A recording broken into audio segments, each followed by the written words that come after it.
உழவர் உறவுகள் அனைவருக்கும் முதற்கண் வணக்கம். நான் உங்கள் வழக்கறிஞர் ஈசன் முருகசாமி. இன்னைக்கு நாம வைக்க போற கோரிக்கை என்னன்னா, இத்தனை நாளா வேளாண்மைத்துறை அலுவலகத்துக்கும் மாவட்ட ஆட்சியர் அலுவலகத்துக்கும் ஐயா எனக்கு இந்த மானியம் கொடுங்க, ஐயா எனக்கு இந்த மானியம் கொடுங்க, எனக்கு உரம் கொடு, மருந்து கொடு, தார்பாய் கொடு, ஈந்திரம் கொடு நம்ம படையெடுத்தோம் இல்லையா? அது நமக்கு எவ்வளவு எதிரானது. நாம எதை கேட்கணும் என்பதற்கான சரியான கோரிக்கை தான் இன்னைக்கு முன்வைக்க போகிறோம். இன்றைய நம்ம கோரிக்கை என்னன்னா, தமிழ்நாடு அரசு ஆண்டுதோறும் ஏக்கருக்கு ரூபாய் 20,000 உற்பத்தி மானியமாக ஒவ்வொரு விவசாயிகளுக்கும் வழங்க வேண்டும். இதுதான் கோரிக்கை. என்னடா அது, சாதாரண ஒரு தார்பை தர மாட்டேங்கிறாங்க, மருந்து டப்பா தர மாட்டேங்கிறாங்க, பயிர் காப்பீடு தர மாட்டேங்கிறாங்க, ஏக்கராவுக்கு 20,000 வருஷத்துக்கு கேட்கறோமே, கொடுப்பாங்களா?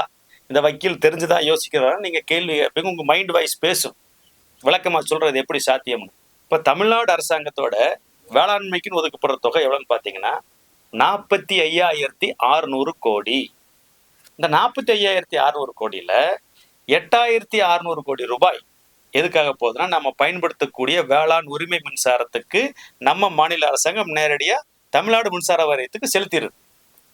மேற்கொண்டு ஒரு 3,000 கோடிக்கு பக்கம் பாத்தீங்கன்னா நம்மளுக்கு நேரடியா பயனளிக்கக்கூடிய இந்த வட்டி மானியம், கூட்டுறவு சங்கத்துல பயிர்க்கடன் வாங்கணும் இல்லைங்களா, இது போன்ற வட்டிய மானியங்களுக்கு ஒரு 3,000 கோடி ஒதுக்கப்படுது. அப்ப பாத்தீங்கன்னா 11,600 கோடி ரூபாய் நேரடியாக நம்மளுக்கு லஞ்சம் இல்லாமல், ஊழல் இல்லாமல் நேரடியாக வருகிறது. இப்ப மீதி எவ்வளவு தொகை இருக்குதுன்னு பாத்தீங்கன்னா, அந்த 45,600 கோடி ரூபாயில 11,600 கோடி ரூபாய் போச்சு அப்படின்னா 34,000 கோடி சராசரியா மிச்சம் இருக்குதுங்க.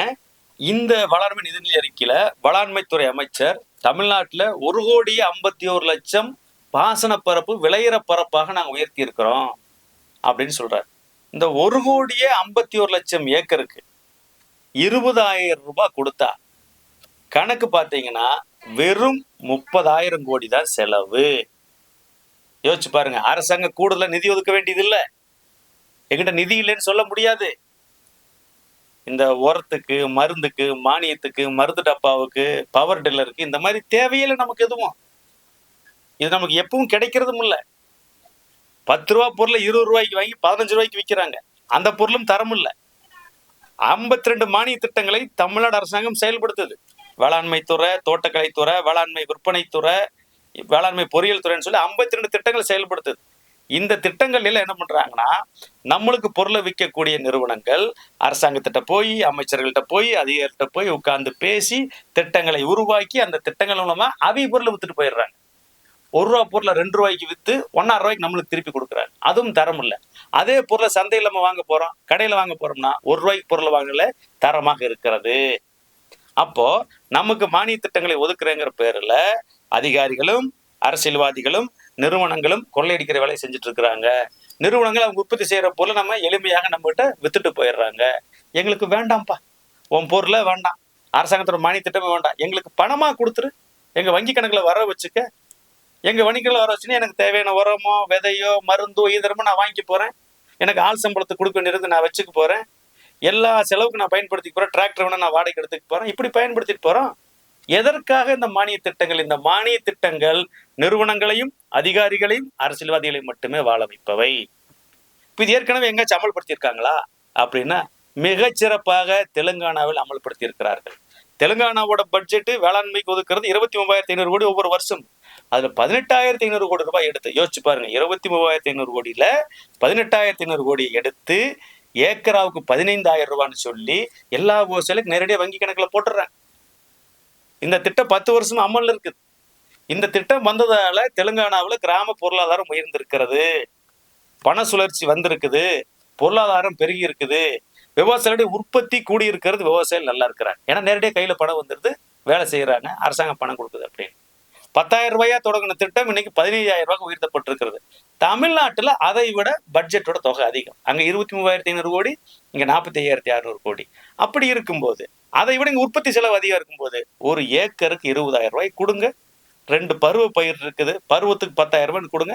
ஏன்னா தெலுங்கானாவில் பருவத்துக்கு 5,000 ரூபாய் கொடுக்குறாங்க, இப்போ 7,500 ரூபாய் மாத்திருக்காங்க, நீங்களும் கொடுங்க. அப்ப இந்த திட்டத்தை கொடுக்கும்போது விவசாயிகளுக்கு நேரடியாக பணம் வரும், கிராம பொருளாதாரம் உயரும், பண சுழற்சி அதிகமாகும். விவசாயிகளுக்கு தேவையான பொருளை, தரமான பொருளை, தரமா சேகரிக்கக்கூடிய நிறுவனங்கள்ட்ட இருந்து விவசாயிகள் வாங்கிக்குவாங்க. அதிகாரிகிட்ட போய் ஒரு மானிய பொருள் கேட்டு போனா இன்னொரு பொருளை திணிக்கிறாருல்ல, இப்படிக்கு வாங்கி இதை தரல, இதை வாங்கி, அந்த வேலையே கிடையாது. எங்க வேளாண்மை துறை அலுவலரோட வேலை என்ன? நம்மளுக்கு விவசாயம் பண்றதுக்கு ஆலோசனை கொடுக்கணும். நாம் உற்பத்தி செய்யற பொருளை சந்தைப்படுத்துறதுக்கு ஆலோசனை கொடுக்கணும்.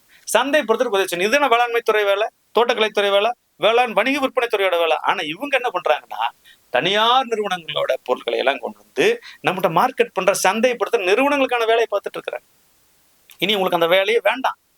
ஐயோ, இத்தனை நாள் நம்ம பலன் அடைஞ்சிட்டுமே, லட்சத்துல கொடியில பண்ணி பழிட்டோமே, காசு வாங்கி போயிட்டோமே, எப்படி நிக்கணும்? உடனே அதிகாரிகள் எதிர்ப்பு தெரிவிப்பாங்க.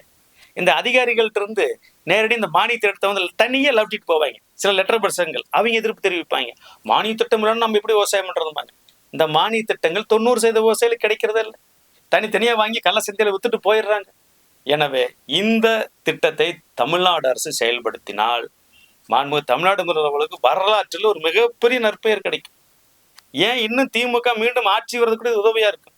விவசாய ஓட்டுகள் அப்படியே அவருக்கு போய் சேரும். எனவே திமுக இதை கவனத்துடன் பரிசீலிக்கணும்.